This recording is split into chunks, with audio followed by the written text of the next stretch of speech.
Someone had come into my woods and started shooting. Blindly shooting. In addition to the sheriff, I was going to call the DNR.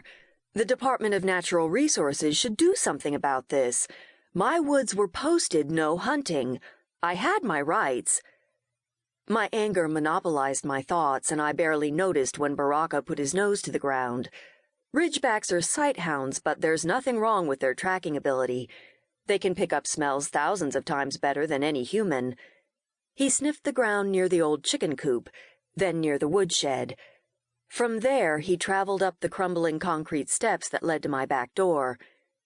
He stopped at the storm door and looked back at me. My eyes were focused on the bloody handprint on the door's aluminum frame. As I came closer, I could see another print on the handle. Now that I was looking, I saw spots of blood on the concrete landing, the steps, and the ground. A trail of blood. Someone had come along the same path I'd taken and had gone into my house. Someone who was bleeding.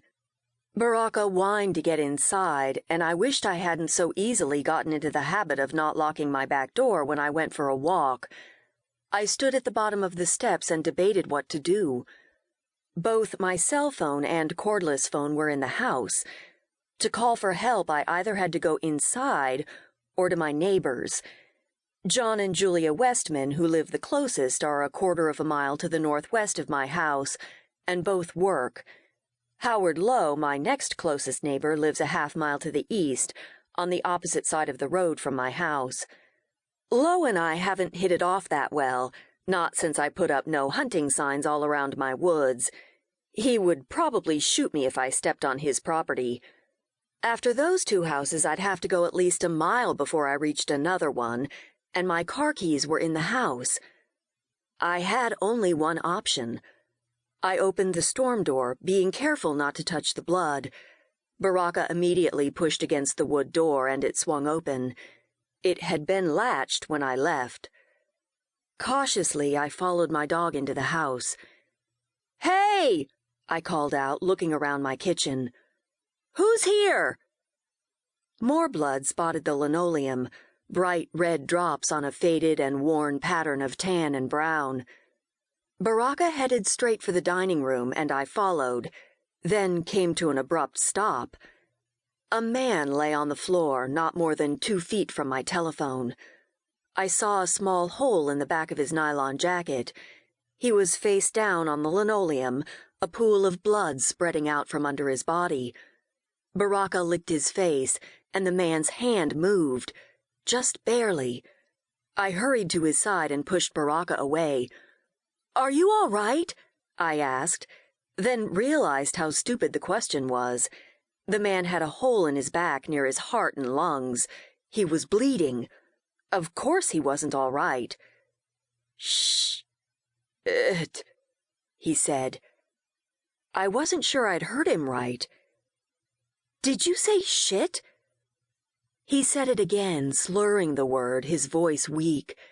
Then his hand relaxed. Dead or unconscious? I wondered and checked the side of his neck for a pulse. I tried 2 spots and didn't feel any sign of a heartbeat.